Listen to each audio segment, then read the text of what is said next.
Hello magical minds dear, आज हम current affairs में south Asian association of regional cooperation की बात करेंगे।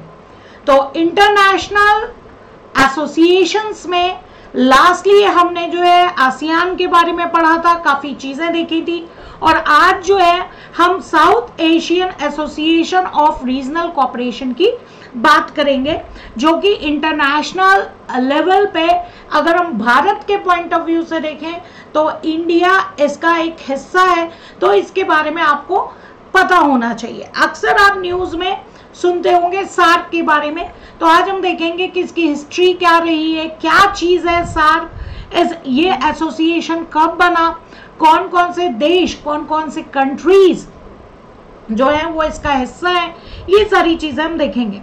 तो सबसे पहले जैसे कि इसका नाम है south Asian association of regional cooperation, right. अगर हम इसकी बात करें तो इसको हम दक्षेस भी बोलते हैं। दक्षेस क्यों बोलते हैं? क्योंकि यहाँ पर दक्षिण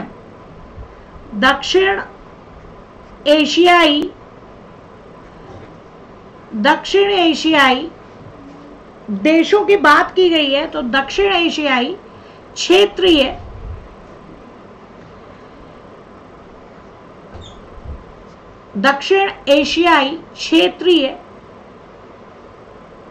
सहयोग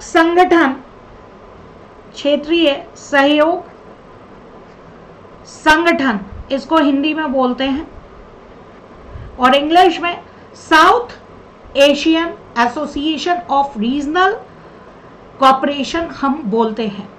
तो लास्ट टाइम जब हमने आसियान के बारे में पढ़ा था, तो आसियान में मैंने आपको बताया था कि साउथ एशिया में या साउथ ईस्ट एशिया में कौन कौन से देश आते हैं, कौन कौन से कंट्रीज आते हैं, इनके बारे में हमने देखा था।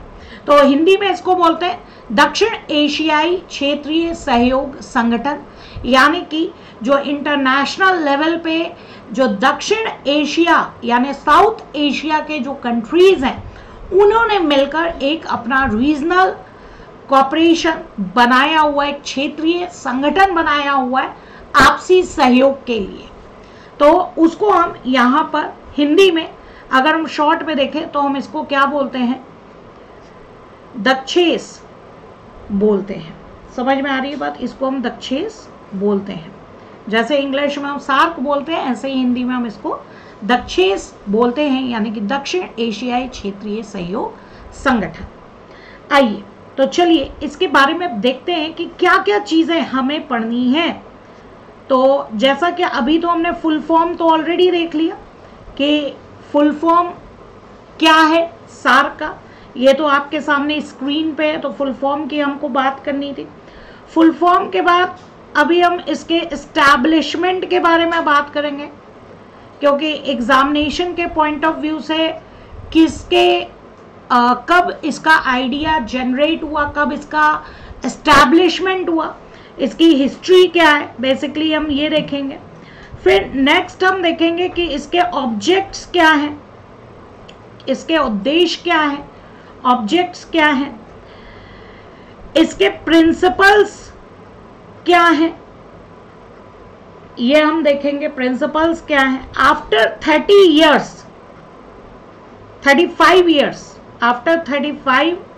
इयर्स अगर हम देखें, 35 साल के अप्रॉक्स हो गए हैं सार्क को बने हुए, लेकिन ये आफ्टर 35 इयर्स भी क्यों नहीं सक्सेसफुल है, क्यों नहीं अपने ऑब्जेक्ट्स को पूरा कर पाता है? ठीक है, इस वाई को हम यहां पर समझेंगे कि क्या रीजन है कि ये सक्सेसफुल नहीं है। एक और दक्षिण एशियाई क्षेत्रीय संगठन है जिसका नाम जो है वो हम बीमस्टेक बोलते हैं। तो हम ये देखेंगे कि क्या सार्क के अल्टरनेटिव तौर पे बीमस्टेक को देखा जा सकता है। जैसे सार्क आपका क्षेत्रीय सहयोग संगठन है, वैसे ही बीमस्टेक भी है। तो क्या सार्क के अल्टरनेटिव के तौर पे हम बीमस्टेक को देख सकते हैं, या ऐसी क्या जरूरत पड़ गई जो बीमस्टेक को इंडिया ज्यादा इंपॉर्टेंस देता है इन कंपैरिजन टू सार्क। ये हम यहां पर देखेंगे कि in comparison to SAARC BIMSTEC को इंडिया क्यों ज्यादा इंपॉर्टेंस देता है, इसकी हम यहां पर बात करेंगे। इसके बाद हम देखेंगे कि ऑब्जर्वर कंट्रीज यहां पे कौन कौन है सार्क में। जनरल सेक्रेटरी यानी कि सार्क का प्रेजेंटली जो महासचिव है वो कौन है। ये सारे क्वेश्चंस आपके एग्जामिनेशन पॉइंट ऑफ व्यू से इंपॉर्टेंट है, जिसको आज के लेक्चर में हम कवर करने की कोशिश करेंगे। तो काफी इंपॉर्टेंट टॉपिक आज हमारा चल रहा है करंट अफेयर्स में सार्क। और चलिए सार्क के बारे में हम देखते हैं कि इसमें कौन कौन से देश आते हैं। तो यहां पर आप विद फ्लैग जो है सार्क के देशों को देख रहे हैं। सार्क का लोगो भी आपको यहां पर दिखाई दे रहा है, ये आप देख रहे हैं कि ये सार्क का लोगो है, राइट। सार्क का जो लोगो है वो आप यहां पर देख रहे हो। सार्क में आप देख रहे हैं विद फ्लैग, आप देख रहे हैं अफगानिस्तान, बांग्लादेश, भूटान, इंडिया, मालदीव, नेपाल, पाकिस्तान और श्रीलंका, ये इसके मेंबर्स हैं। तो यहां पे आप देख रहे हैं कि यहां पर आपके 8 मेंबर्स आपको यहां पर दिख रहे हैं। 8 मेंबर्स जो हैं वो सार्क में हैं। फाउंडर मेंबर्स जो हैं वो 7th है, बाद में अफगानिस्तान इसका जो है पार्ट बन गया। तो यहां पर टोटल 8 मेंबर्स हैं सार्क में, राइट। इसको अगर हम याद करने का तरीका देखें, जैसे कि मैंने आपको आसियान में भी निमोनिक्स जो है बनाकर याद करवाया था, आपको याद करने की मेमोरी टिप दी थी, तो यहाँ पे भी आप मेमोरी टिप देख सकते हैं। Pain in MBBS, pain in MBBS, obvious सी बात है एमबीबीएस को करने में काफ़ी डिफिकल्टी आती है, तो आप इसको याद रख सकते हैं। Pain in MBBS, pain in MBBS, pain में आपके 4 लेटर्स हैं PAIN, P for Pakistan, P for Pakistan, A for Afghanistan, I for India, N for Nepal, और MBBS में आपका आ गया मालदीव, भूटान, बांग्लादेश एंड श्रीलंका। तो आपको आई होप कि निमोनिक याद हो गया होगा। पेन इन MBBS यानी कि टोटल 8 मेंबर्स हैं प्रेजेंटली सार्क में, और जिनको आप कैसे याद कर सकते हैं, पेन इन MBBS यानी कि pain P for Pakistan, A for Afghanistan, I for India, N for Nepal. MBBS में आप देख रहे हैं M for Maldives, B for Bhutan, second B Bangladesh, and फिर हम S यानी कि श्रीलंका की बात कर रहे हैं। तो चलिए पहले इसको मैप में समझ लेते हैं कि मैप अगर आप देखते हैं, क्योंकि ऑब्वियस सी बात है जो इंटरनेशनल जो आपके एसोसिएशंस बने हुए हैं, जब हम इनके बारे में पढ़ते हैं, तो अगर हमें जो हमारा वर्ल्ड का मैप है, जो वर्ल्ड का पॉलिटिकल मैप है, उसमें कौन से देश कहाँ पे हैं, दक्षिण एशिया में कौन से देश हैं, दक्षिण पूर्वी एशिया में कौन से देश हैं, यानी साउथ ईस्ट में कौन से हैं, साउथ एशिया में कौन से कंट्रीज हैं, अगर ये आपको अच्छे से याद हो जाता है तो आपको पढ़ने में प्रॉब्लम नहीं होती है। तो जैसा कि आप पिक्चर में देख रहे हैं, भारत के आसपास जो है सारे देश यहाँ पे आपको दिख रहे हैं। तो एक बार मैं इसको फुल स्क्रीन लगाना चाहूँगी ताकि आप जरा ध्यान से इसको देख सकें कि कौन कौन से देश आते हैं, और इसको पूरा मैं आपको वर्ल्ड मैप में जो है दिखाने जा रही हूँ कि कैसे जो है इनके आप सिचुएशन जो है वो देखेंगे। तो ये देखिए, ये आपका वर्ल्ड मैप है। ये देखिए मैंने इसको छोटा किया हुआ है, राइट। आपको पूरा वर्ल्ड मैप दिख रहा होगा। अब इसको मैं जहाँ पर इंडिया है उसके पास ले आ रही हूँ और जूम कर रही हूँ आपके सामने, और यहाँ पर देखिए आपको इंडिया अच्छे से दिख रहा होगा, राइट। तो लास्ट टाइम भी मैंने आपको बताया था, लास्ट टाइम भी मैंने आपको चीज़ें बताई थी कि कैसे हम इस चीज को देखते हैं, यहाँ पर देखिए। तो मैंने आपको कहा था एशिया की हम बात करें तो दिशा मैंने आपको बताया था, ठीक है।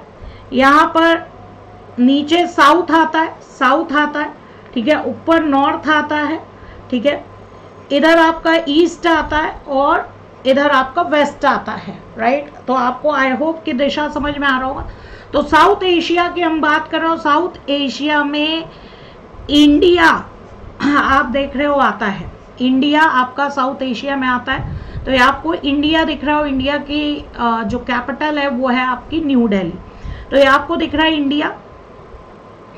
अब हमने अभी याद किया था कि सार्क में पेन इन MBBS, पेन में P फॉर पाकिस्तान, ये देखिए आपको पाकिस्तान दिख रहा है, पाकिस्तान की राजधानी जो है इस्लामाबाद, ये आपको दिख रही है, P for Pakistan. A for Afghanistan, Afghanistan की अगर हम बात करें, अफगानिस्तान बाद में ऐड हुआ था, अफगानिस्तान जो है बाद में सार्क का सदस्य बना है, ठीक है। और अगर हम बात करें अफगानिस्तान की, तो अफगानिस्तान के शामिल होने के बाद सार्क के जो चैलेंजेस थे, जो सार्क के लिए चुनौतियां थी, वो और बढ़ गई, क्योंकि अफगानिस्तान जो है वो बहुत ज्यादा विकसित नहीं है। अफगानिस्तान जो है वो बहुत ज्यादा जो है विकसित देश नहीं है। तो ऑब्वियस सी बात है, कम विकसित देश जब एसोसिएशन के साथ जुड़ा तो उसकी बहुत सारी प्रॉब्लम्स है, डेवलप्ड नहीं है। तो जब उसने भी मेंबरशिप मांगी और वो जुड़ गया सार्क के साथ, तो सार्क के भी चैलेंजेस जो हैं वो बढ़ गए। तो अगर आपसे एग्जाम में पूछा जाता है कि सबसे लास्ट में शामिल होने वाला देश कौन सा है, सार्क में सबसे आखिरी में शामिल होने वाला देश कौन सा है, दैट इज अफगानिस्तान। अफगानिस्तान के अलावा जितने भी मेंबर कंट्रीज हैं वो आपके फाउंडर मेंबर्स हैं। फाउंडर मेंबर्स यानी कि सबसे पहले जो सार्क बनाया था, अफगानिस्तान को छोड़कर बाकी जितने भी मैंने 7 कंट्रीज के नाम लिए वो फाउंडर मेंबर्स के तौर पर आते हैं, यानी उन 7 देशों को मिलाकर जो है सार्क बना था, राइट। तो अफगानिस्तान देखा जाए तो दक्षिण एशिया के बीच में लटका है। आप इसको एकदम से ऐसा नहीं बोल सकते हैं अफगानिस्तान को कि ये एकदम दक्षिण में है। देखा जाए तो ये बीच में जो है, दक्षिण एशिया के बीच में आप कह सकते हैं कि है। तो पेन मैंने आपको बताया था, पेन में P for Pakistan, A for Afghanistan, I for India. फिर हम नेपाल की बात करते हैं। ये देखिए, ये आ गया आपका नेपाल, तिब्बत के नीचे ये आपका देखिए आ गया नेपाल, ठीक है। तो पेन हो गया, पेन यानी P for Pakistan, A for Afghanistan, I for India and N for Nepal. And इसके बाद फिर हम MBBS की बात करें तो हम मालदीव की बात करते हैं। ये देखिए, ये इंडिया के नीचे ये मालदीव आ रहा है। मालदीव की कैपिटल जो है वो है मेल। मैं आपको एक बार कैपिटल्स के नाम भी याद दिलाती जा रही हूँ ताकि आपको ध्यान रहे। अफगानिस्तान की राजधानी जो है, कैपिटल जो है वो काबुल है। पाकिस्तान की आप इस्लामाबाद देख रहे हैं। इंडिया में ऑब्वियस सी बात है, आप रहते हैं तो आपको मालूम है न्यू दिल्ली, राइट। और नेपाल की हम बात करें तो नेपाल की जो राजधानी है काठमांडू है। और इधर आप देख रहे हैं मालदीव है, और मालदीव की कैपिटल जो है वो मेल है, राइट। तो M for Maldives, B for Bhutan. तो आप यहाँ पे देख रहे हैं, ये देखिए, ये है भूटान।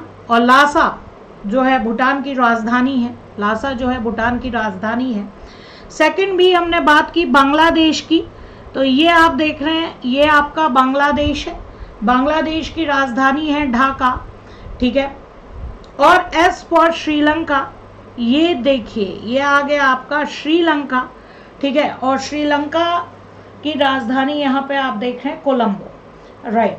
तो ये जो देश हैं, ये 8 देश जो हैं, इन्होंने मिलकर सार्क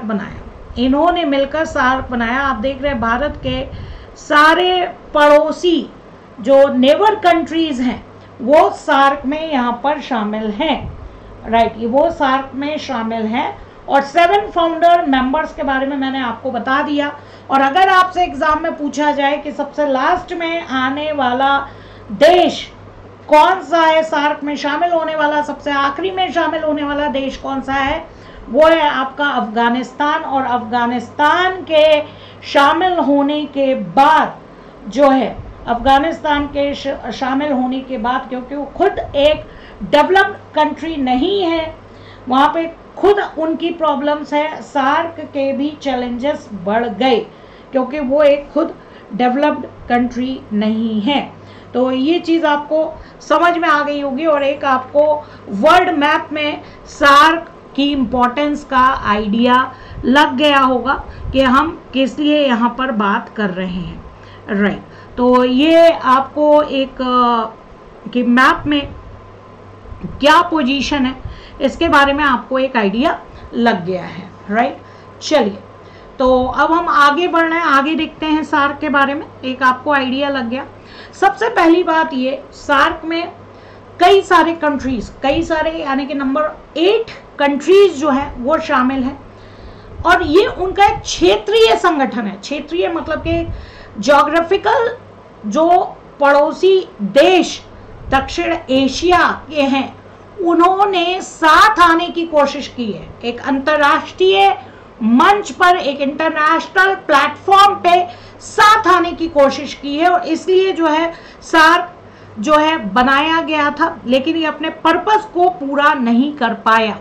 तो इंटर गवर्नमेंटल आप इसे बोल सकते हैं। इंटर गवर्नमेंटल क्यों बोल रहे हैं, क्योंकि कई सारे गवर्नमेंट्स जो है यहाँ पर शामिल हैं। और जियो पॉलिटिकल मैंने आपको अभी मैप में पोजीशन दिखा दी कि जो दक्षिण एशिया के सारे देश अगर देखा जाए तो जितने भी देशों को अभी मैंने आपको मार्क करवाया सार्क में, अगर हम क्षेत्रफल यानी एरिया के अकॉर्डिंग देखें तो सबसे बड़ा देश यहाँ पर भारत है, सबसे बड़ा देश यहाँ पर भारत है।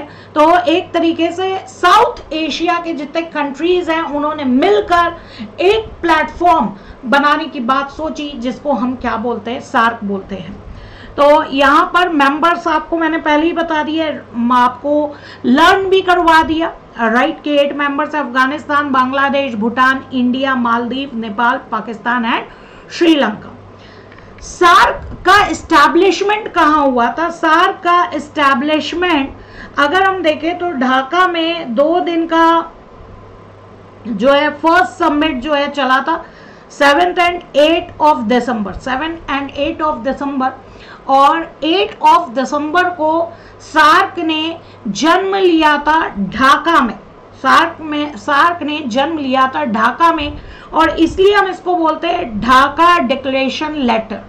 अगर आपसे पूछा जाए कि सार्क का डिक्लेरेशन लेटर का नाम क्या है, घोषणा पत्र का नाम क्या है, तो मैंने आपको जब आसियान पढ़ाया था तो भी मैंने आपको बार बार समझाया था कि जिस भी सिटी में जो फर्स्ट समिट होती है उसी सिटी का जो है घोषणा पत्र बोला जाता है, उसी सिटी का घोषणा पत्र बोला जाता है। तो यहाँ पे ढाका में जो सम्मेलन हुआ था, जो पहला सम्मेलन हुआ था 7 और 8 को, 8 ऑफ दिसंबर को हम सार्क दिवस के तौर पे, सार्क डे के तौर पे मनाते हैं, क्योंकि 8 ऑफ दिसंबर को सार्क ने जन्म लिया था और ढाका डिक्लेरेशन के तहत जो है जन्म लिया था, क्योंकि ढाका में, बांग्लादेश ढाका में जो है वो इसका फर्स्ट जो समिट था वो हुआ था।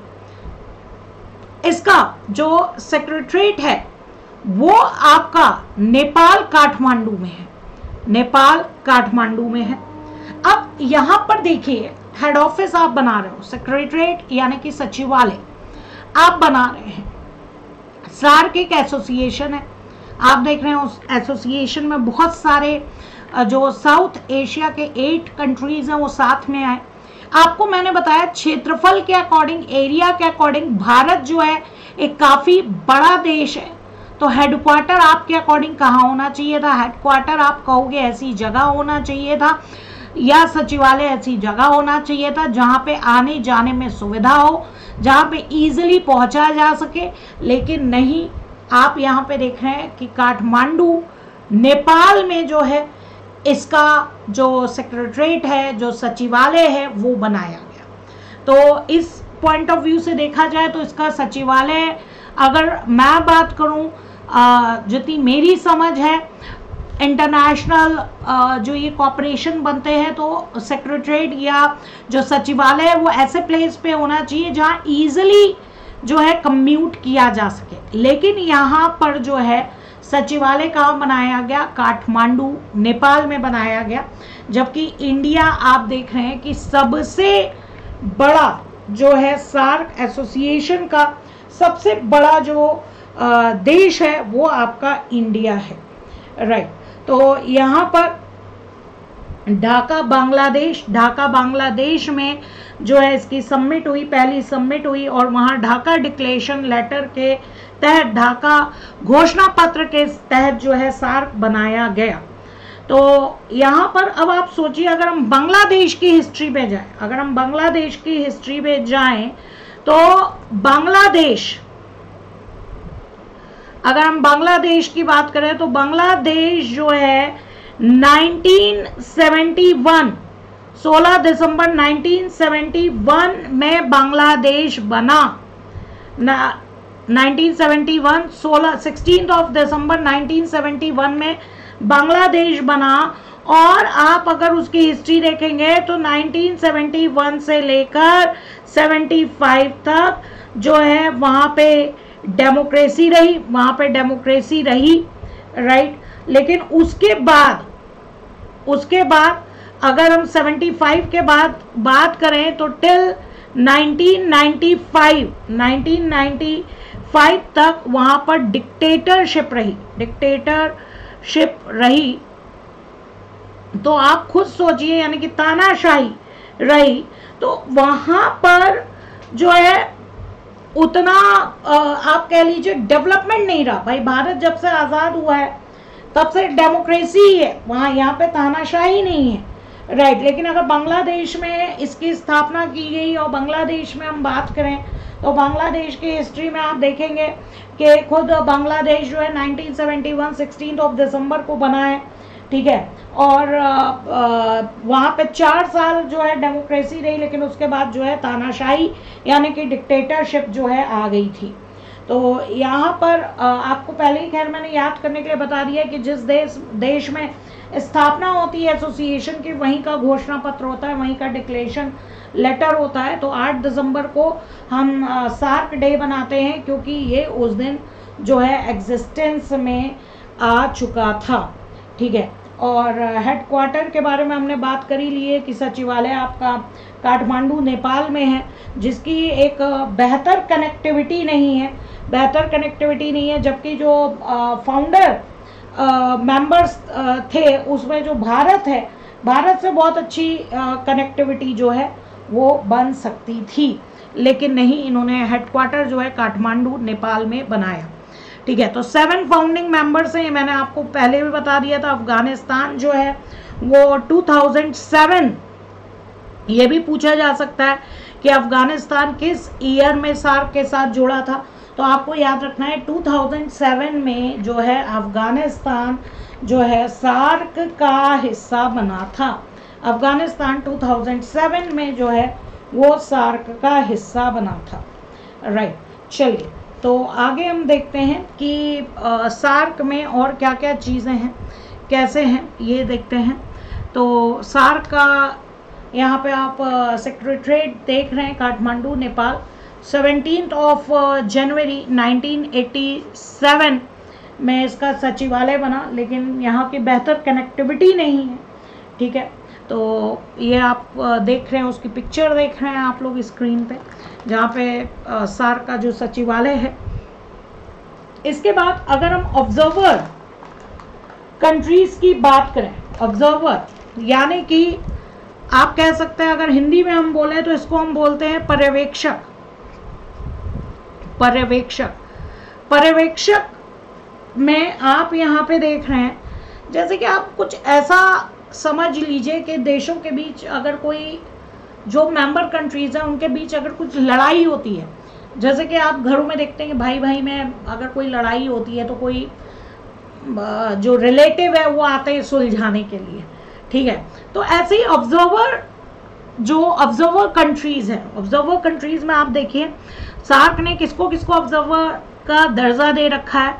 ऑस्ट्रेलिया, चाइना, यूरोपियन यूनियन, ठीक है, Iran, Japan, Mauritius, Myanmar, south Korea and United state, ठीक है। तो आप देख रहे हैं कि इन जो और वर्ल्ड के कंट्रीज हैं, चाइना तो खैर आपका दक्षिण पूर्वी एशिया में आ गया, ठीक है। ऑस्ट्रेलिया आप देख रहे हैं और नीचे आता है वर्ल्ड मैप में। यूरोपियन यूनियन के बारे में हम अलग से बात करेंगे, ठीक है।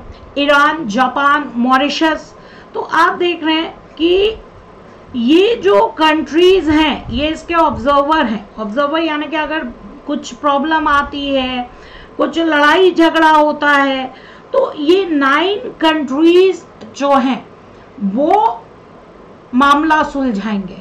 सार्क के ऊपर एक तरीके से आप कह लीजिए नज़र रखते हैं कि कोई भी प्रॉब्लम आएगी तो ऑब्वियस सी बात है ये सारे देश भी उस प्रॉब्लम के बारे में बोल सकते हैं, क्योंकि सार्क के ये ऑब्जर्वर कंट्रीज हैं।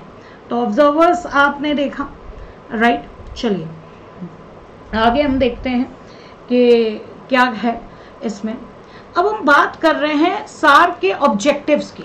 आखिर सार्क बना क्यों? तो आपको ये तो समझ में आ रहा होगा कि दक्षिण एशियाई जो देश हैं, वो जो साउथ एशियन कंट्रीज हैं, वो सब एक साथ जो हैं आए, जितने भी पड़ोसी देश थे सबको मिलाकर एक साथ एसोसिएशन बनाया गया। और मैंने बार बार कहा आपसी सहयोग के लिए। लेकिन अगर देखा जाए तो सार्क के कई सारे ऑब्जेक्टिव हैं। कई सारे ऑब्जेक्टिव होना मतलब प्रॉब्लम। भाई आप बहुत सारे ऑब्जेक्टिव्स बना लो, तो बहुत सारे जब आप ऑब्जेक्टिव्स बना लेते हो तो कभी कभी कुछ नहीं हो पाता। 1 या 2 ऑब्जेक्टिव्स बनाओगे तो वो चीजें क्या है, पूरी हो जाती हैं। तो आप कह सकते हो जो सार्क ये जो मल्टी ऑब्जेक्टिव्स थे, बहुउद्देशीय पर्पस के लिए जो बनाया गया, तो ये बहुउद्देशीय के कारण आप ये समझ लीजिए जो मल्टी पर्पस थे, एक भी पर्पस पूरा नहीं हुआ कायदे से, क्योंकि फोकस ही नहीं था क्या करना है। तो अब यहां पर देखिए, अब देखिए क्या बोल रहे हैं, promoting the welfare of people of South Asia and to improve their quality of life। यानी कि जो साउथ एशिया के देश के लोग हैं उनके जीवन स्तर को सुधारना, उनके जीवन स्तर को सुधारना, जो वेलफेयर मेजर्स इसके लिए किए जा सकते हैं वो सारे कंट्रीज मिलकर करेंगे। आगे क्या बोल रहे हैं, इकोनॉमिक ग्रोथ को बढ़ाना, यानी आर्थिक विकास करना, सामाजिक विकास करना, जो सांस्कृतिक कल्चरल डेवलपमेंट, सांस्कृतिक विकास है वो करना, and to provide all individuals the opportunity to live in dignity and to realise their full potential, right. और कितना सामर्थ्य है, कितना पोटेंशियल है, इस चीज को रियलाइज करना। तो आर्थिक, सामाजिक, सांस्कृतिक उन्नति की यहाँ पे बात की गई। फिर आगे ये कह रहे हैं कि मिलकर, देखिए यहाँ पे बोल रहे हैं promote and strengthen collective self reliance. Self reliance का मतलब क्या हुआ, खुद पर विश्वास। खुद पर आप क्या कर रहे हैं, विश्वास, आत्मनिर्भरता जिसको हम कह रहे हैं, आप कह सकते हैं सामूहिक आत्मनिर्भरता। ऑब्वियस सी बात है अलग अलग रहेंगे तो उतने ताकतवर नहीं होंगे, लेकिन अगर मिल जाएंगे तो वो क्या बन जाएंगे, ताकतवर बन जाएंगे। तो सामूहिक आत्मनिर्भरता, जो साउथ एशिया के देश हैं सब आपस में जुड़कर एक सामूहिक, एक ग्रुप कह लो, कलेक्टिव सेल्फ रिलायंस की यहाँ पर जरूरत पड़ी, इसके लिए आए। अब जब कॉपरेशन बनाएंगे, दोस्ती करेंगे, तभी तो एक दूसरे को समझेंगे, एक दूसरे पे विश्वास करेंगे। तो कंट्रीब्यूट टू म्यूचुअल ट्रस्ट, एक दूसरे का विश्वास जीतना, अंडरस्टैंडिंग, समझना, ठीक है, और एक दूसरे के जो प्रॉब्लम्स हैं उनको सुलझाना, अगर उसमें कोई आप हेल्प कर सकता है जो पड़ोसी देश है, ठीक है। Active collaboration and mutual assistance in economic, social, cultural, technical and scientific fields. अब देखिए बहुउद्देशीय हो गया कि नहीं हो गया, इकोनॉमिक ग्रोथ की भी बात कर रहे हैं, सामाजिक की भी बात कर रहे हैं, ठीक है, सांस्कृतिक यानी कल्चरल की भी बात कर रहे हैं, फिर उसके बाद टेक्निकल भी आ गया, तकनीकी भी आ गया, आईटी से रिलेटेड भी आ गया और साइंटिफिक भी आ गया, वैज्ञानिक भी आ गया, राइट। तो इन सब में म्यूचुअल असिस्टेंस जो है एक दूसरे का कितना सहयोग कर सके। फिर ऑब्वियस सी बात है, जितने भी दक्षिण एशिया के देश हैं सबके सब विकासशील हैं, यानी डेवलपिंग है, डेवलप नहीं है, डेवलपिंग कंट्रीज हैं। तो एक साथ इकट्ठा हो जाएंगे तो थोड़े ताकतवर हो जाएंगे, और एक साथ इकट्ठा होकर अगर साउथ एशिया की कोई प्रॉब्लम है तो उसको इंटरनेशनल प्लेटफॉर्म पे प्रेजेंट कर पाएंगे। देखिए last one, strengthening cooperation among themselves in international forum on matters of common interest। जो उन सारे देशों का जो कॉमन इंटरेस्ट है, कॉमन इंटरेस्ट जो है उस पे खुद को अगर साउथ एशिया देश इंटरनेशनल प्लेटफॉर्म के पर, इंटरनेशनल फोरम पे एक साथ सहयोग करके अगर कॉमन इंटरेस्ट के लिए प्रेजेंट करना चाहते हैं तो ऑब्वियस सी बात है सारे पड़ोसी एक साथ रहेंगे तो इंटरनेशनल प्लेटफॉर्म पे बहुत अच्छे से प्रेजेंट कर पाएंगे। तो इसलिए जो है ये सार्क बनाया गया, इसलिए ये जो सार्क है ये बनाया गया।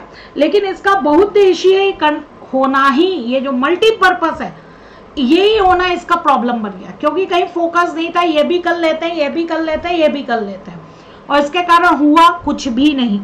आज 35 साल हो रहे हैं लेकिन कुछ खास ये जो आप कह लीजिए कि इस कॉर्पोरेशन को जो फायदा मिल सकता था, जो सोच कर बनाया गया, तो वो पर्पस यहाँ पे पूरा नहीं हुआ और बहुत ज़्यादा ये जो है सक्सेसफुल नहीं रहा, राइट। तो सिमिलर एम एंड पर्पस के लिए ये जो कॉर्पोरेशन है वो इंटरनेशनल प्लेटफॉर्म पे काम कर सकता है।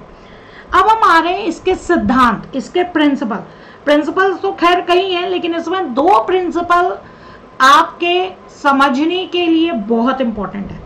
तो अगर इनके सार्क के सिद्धांतों की बात करूं तो प्रिंसिपल्स जो हैं वो कई हैं और इसमें 2 प्रिंसिपल्स बहुत इंपॉर्टेंट है। सबसे पहला तो आप देख रहे हैं respect for sovereignty, territorial integrity, political equality and independence of all members state. मतलब कि जितने भी हैं सारे देश एक दूसरे की जो स्वतंत्रता है, जो टेरिटोरियल इंटीग्रिटी है, पॉलिटिकल इक्वालिटी है, उस पे मतलब सब इंडिपेंडेंट हैं, राइट। उस पर बहुत रिस्पेक्ट करेंगे, एक दूसरे का सम्मान करेंगे, नहीं कि बात बात पे एक दूसरे के मामलों में इंटरफेयर जो है कर रहे हैं।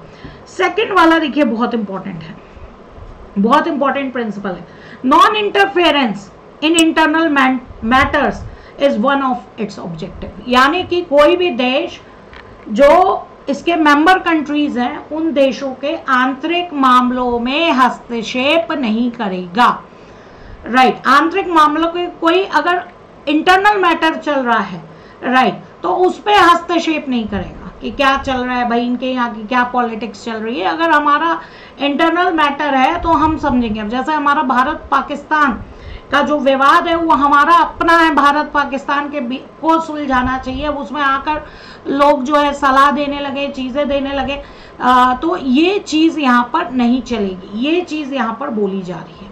समझ में आ रही है बात, राइट। इसकी बात कर रहे हैं तो बहुत इंपॉर्टेंट प्रिंसिपल है कि कोई भी देश जो है दूसरे देश के इंटरनल मैटर्स में इंटरफेरेंस नहीं करेगा, म्यूचुअल बेनिफिट के लिए, आपसी सहयोग के लिए जो है कोऑपरेट करेगा। एक बहुत इंपॉर्टेंट बात कि सारे डिसीजंस जो हैं वो सारे देश मिलकर लेंगे। अब यहाँ पे एनोनिमसली, इसका मतलब क्या हुआ?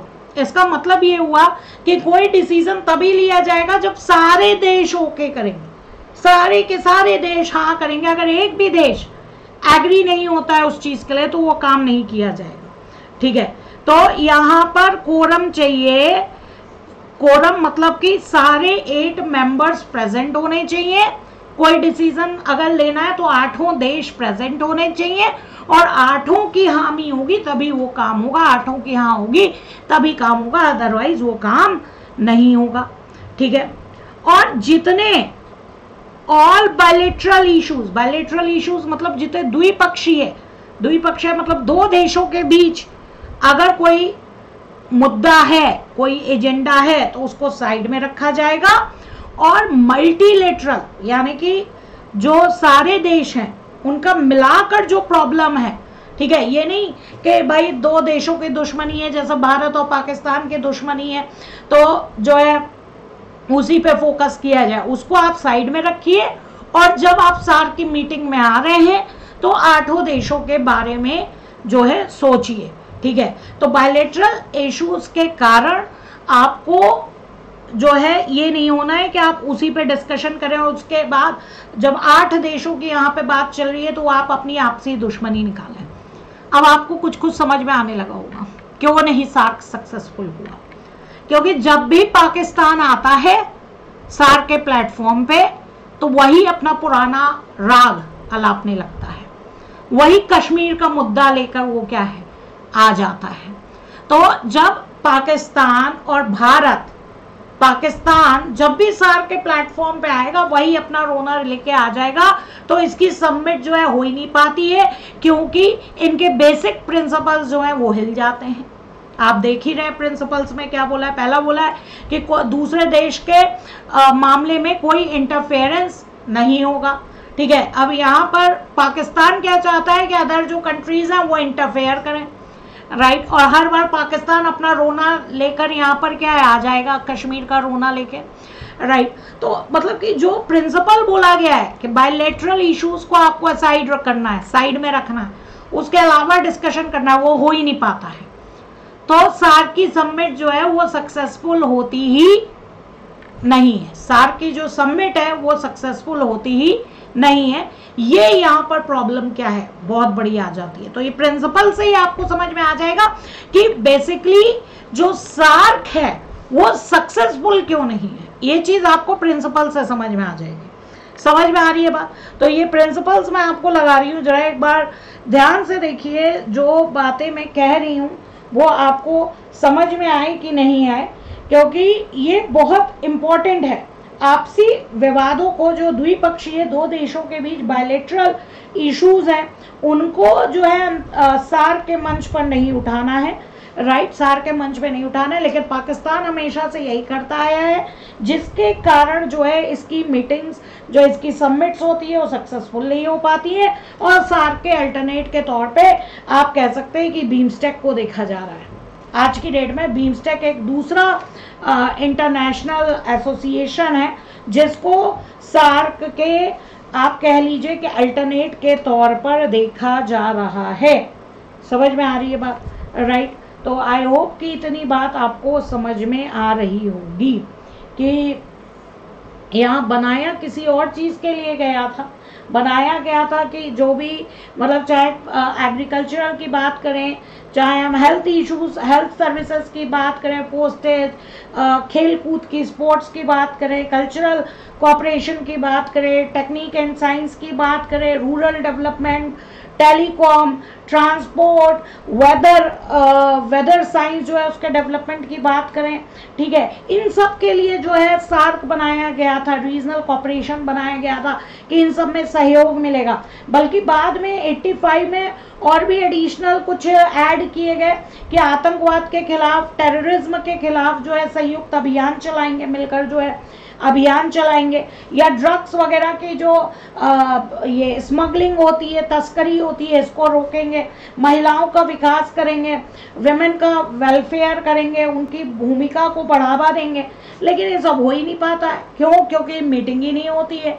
तो आप कह लीजिए कि सक्सेसफुल ही नहीं होता, और जब सक्सेसफुल नहीं होता है तो जब मीटिंग ही नहीं होगी तो सक्सेसफुल कहाँ से होगा? और इतने सारे इसके क्या हैं, पर्पस हैं, ठीक है।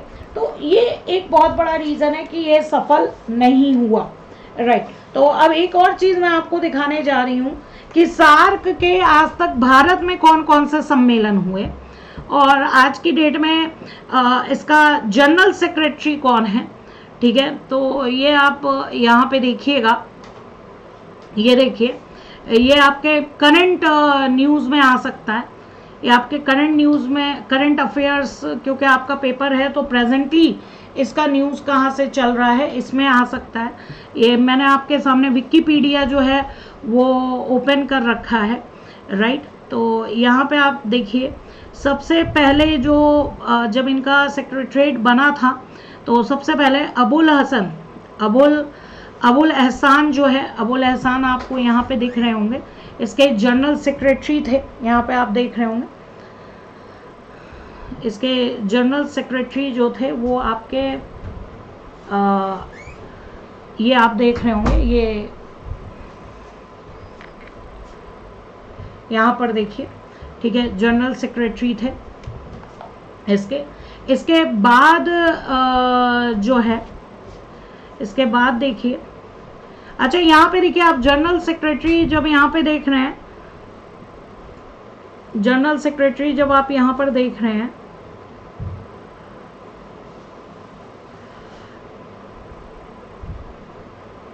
ये देखिए, तो आप देख रहे हैं सबसे पहले जनरल सेक्रेटरी बांग्लादेश का बनाया गया है, फिर इंडिया के कांत किशोर भार्गवा जी को जनरल सेक्रेटरी बनाया गया 89 से लेकर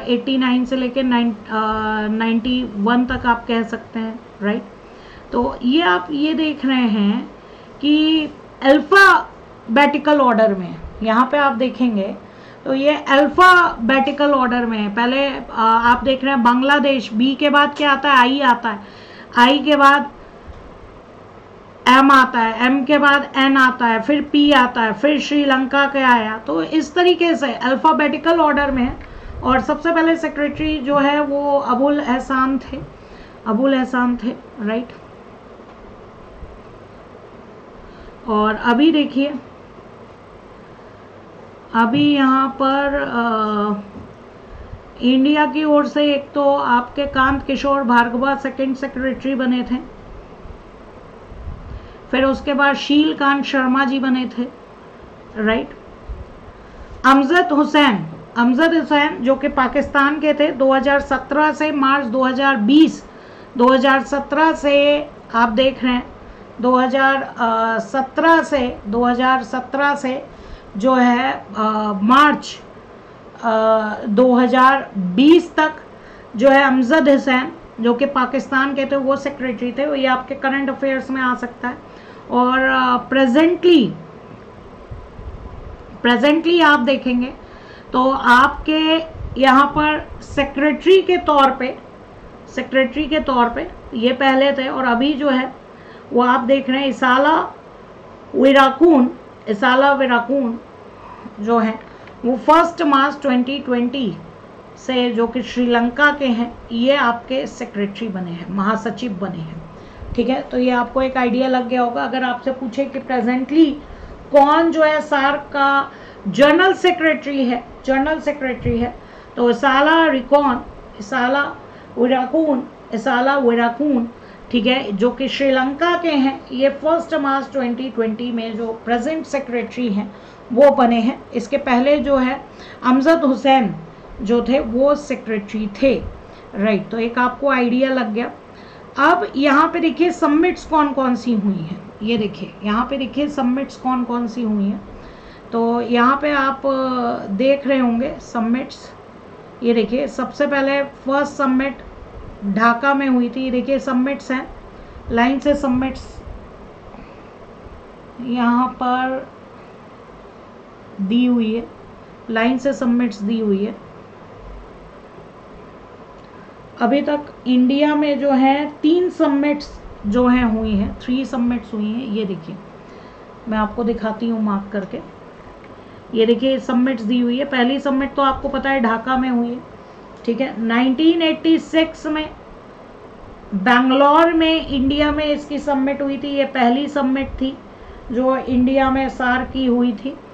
इसके बाद न्यू दिल्ली 1995 में सेकंड सबमिट हुई है, इसके बाद 2007 में थर्ड सबमिट हुई है इंडिया में। तो आज तक सार्क की 3 सबमिट जो है वो इंडिया में हुई है, 3 सबमिट जो है वो इंडिया में हुई है, राइट। और 2016 में देखिए आप यहाँ पे देखिएगा इस्लामाबाद यानी पाकिस्तान में जो है सबमिट होनी थी, लेकिन पाकिस्तान ने जो उरी हमला किया था 2016 में इंडिया में, जो उरी का कश्मीर पे जो हमला किया था, जिसको आप उरी के नाम से जानते हैं, ठीक है, उसके कारण भारत ने इसका जो है विरोध किया और सारे पाकिस्तान को बायकॉट कर दिया, पाकिस्तान को बायकॉट कर दिया सार्क के कंट्रीज ने। और अभी जो नेक्स्ट है वो डिसाइड नहीं हुई है मीटिंग, क्योंकि जितने भी सार्क के कंट्रीज हैं 2016 के बाद अभी तक मीटिंग नहीं हुई है, क्योंकि जितने भी सार्क के कंट्रीज हैं वो बायकॉट कर रहे हैं पाकिस्तान का। तो दैट्स वाई जो है अभी तक सार्क की कोई समिट नहीं हुई है। तो एक आइडिया लग गया होगा आपको समिट्स के बारे में। आई होप कि इतनी चीज़ें आपको समझ में आ रही होंगी, राइट। तो चलिए कुछ और चीज़ें हम देखते हैं सार्क के बारे में जो हमारे लिए इम्पोर्टेंट है। तो एक साप्टा यानी कि SAARC preferential trading arrangement, preferential trading arrangement ये क्या होता है? जैसे कि नाम से पता लग रहा है प्रेफरेंशियल ट्रेडिंग, यानी कि सार्क के जो देश हैं ये 11 अप्रैल 1993 में जो म्यूचुअल मतलब कि कह लीजिए जो कंट्रीज हैं सार्क के, उनके देशों के बीच में ट्रेड बढ़े, व्यापार बढ़े और आर्थिक विकास हो, इकोनॉमिक कह लीजिए ग्रोथ हो, इसके लिए इन्होंने जो है सार्क प्रेफरेंशियल ट्रेडिंग अरेंजमेंट किया था। प्रेफरेंशियल ट्रेडिंग अरेंजमेंट क्या होता है पहले इसको समझिए। प्रेफरेंशियल ट्रेडिंग अरेंजमेंट का मतलब ये हुआ, फॉर एग्जांपल इंडिया जो है इंडिया के चाय की डिमांड अमेरिका में भी हुई और पाकिस्तान में भी हुई, तो इंडिया को किसको प्रेफर करना पड़ेगा?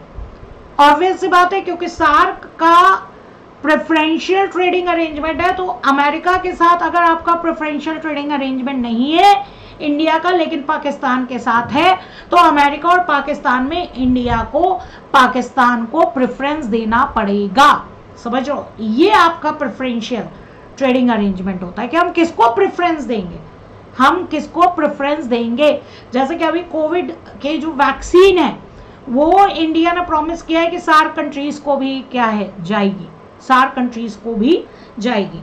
तो ये प्रेफरेंशियल ट्रेडिंग अरेंजमेंट है, ठीक है। तो यहाँ पे ये था कि ओवरऑल इसका एडवांटेज जो है कंट्रीज को मिले, जो व्यापार है वो बढ़े, ठीक है, और कॉन्ट्रैक्ट्स बढ़े, ठीक है, आपस में जो देश हैं पड़ोसी देश हैं उनके साथ पहले कॉन्ट्रैक्ट हो, उनको प्रेफरेंस दिया जाए, ठीक है। तो इसमें सारे ऑल प्रोडक्ट्स, मैन्युफैक्चरिंग और commodities, raw material, semi process, हर टाइप के जो है मटेरियल की यहाँ पर बात की गई थी, हर टाइप के मटेरियल की यहाँ पर बात की गई थी। तो ये आपका एक साप्टा अरेंजमेंट था जिसको किया गया था, और 11 अप्रैल 1993 में आप इसको कह सकते हैं 7th समिट हुई थी, 7th समिट ऑफ जो सार्क की हुई थी, उसमें ये जो है डिसाइड की गई थी। 7th समिट आपके ढाका में हुई थी, ठीक है, उसमें ये साप्टा जो है वो डिसाइड किया गया था और 1995 में ये इम्प्लीमेंट हुआ, ये लागू हुआ, आप कह लीजिए एप्लीकेबिलिटी जो है वो 1995 में जो है इसकी हुई, ठीक है। लेकिन इसका इम्प्लीमेंटेशन भी सार्क के ऑब्जेक्ट को पूरा नहीं कर पाई, इसका इम्प्लीमेंटेशन भी सार्क के ऑब्जेक्ट को जो है वो पूरा नहीं कर पाई। तो दक्षिण एशिया वरीयतापूर्ण व्यापार समझौता, वरीयता यानी कि आप किसको प्रेफरेंस देंगे, ठीक है, वरीयता पूर्ण व्यापार, ट्रेड मतलब हुआ व्यापार, एग्रीमेंट क्या हुआ, समझौता। तो ये वरीयतापूर्ण व्यापार समझौता करने की कोशिश की गई। एक और है south Asian free trade area, ठीक है। फ्री ट्रेड एरिया क्या होता है? मुक्त व्यापार आप कह सकते हैं, मुक्त व्यापार समझौता आप कह सकते हैं। मुक्त व्यापार समझौता का मतलब ये होता है, पहले मैं आपको फ्री ट्रेड एरिया बताऊं कि जो भी देश ये समझौता करते हैं, एग्रीमेंट करते हैं, वो ट्रेड बैरियर्स हटा देते हैं।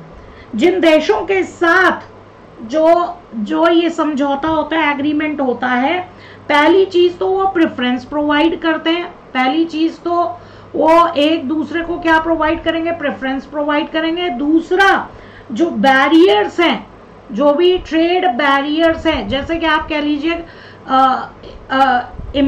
इंपोर्ट ड्यूटीज, इंपोर्ट ड्यूटीज जो लगती हैं, आयात शुल्क जो लगता है, ठीक है, और जो फॉर्मेलिटीज होती हैं कहीं से इंपोर्ट करने की जो फॉर्मेलिटीज होती हैं वो यहाँ पर कम करी जाती है। तो ये 12th सार्क की समिट हुई थी इस्लामाबाद पाकिस्तान में, जहाँ पर ये जो है एग्रीमेंट साफ्टा किया गया था। इसको हम साफ्टा भी बोलते हैं, south Asian free trade agreement आप इसको बोल सकते हैं। और ये जो है लागू हुआ था 2006 में कि कस्टम ड्यूटी नहीं लगेगी और बैरियर्स जो है देश हटा देंगे। तो 2006 में जो है ये लागू हुआ था।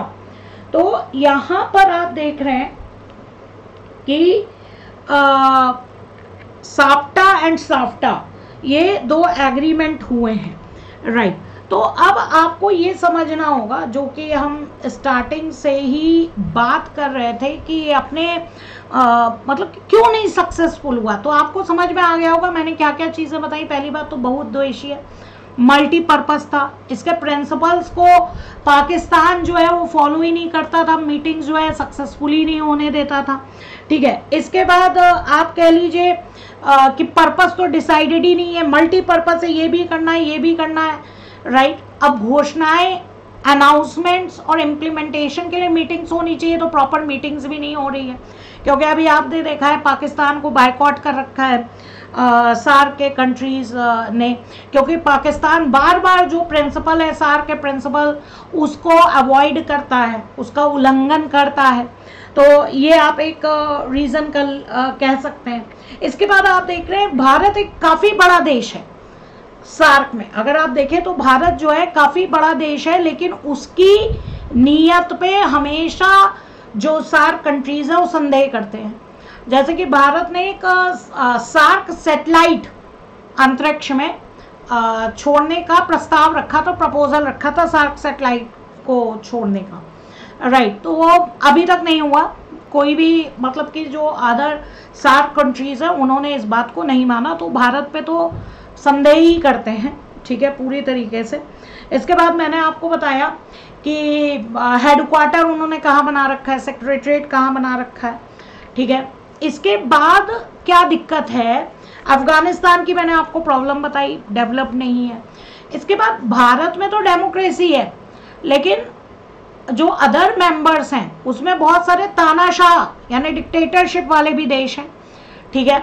उनमें डेमोक्रेसी कई देशों में आप कह सकते हैं है भी, लेकिन अभी तक पूरी तरीके से फॉलो नहीं होती है। अगर आप उन सारे देशों की हिस्ट्री आप अगर देखेंगे तो ये प्रॉब्लम्स जो है चल रही हैं कि मतलब कि बीच में कह लीजिए कि डेमोक्रेसी और डिक्टेटरशिप के बीच में आंख मिचौनी का कह लीजिए खेल ही चलता रहता है, क्योंकि अलग अलग देशों का जो शासन है वो अलग अलग तरीके का है। ये प्रॉब्लम सार्क में आती है, ठीक है।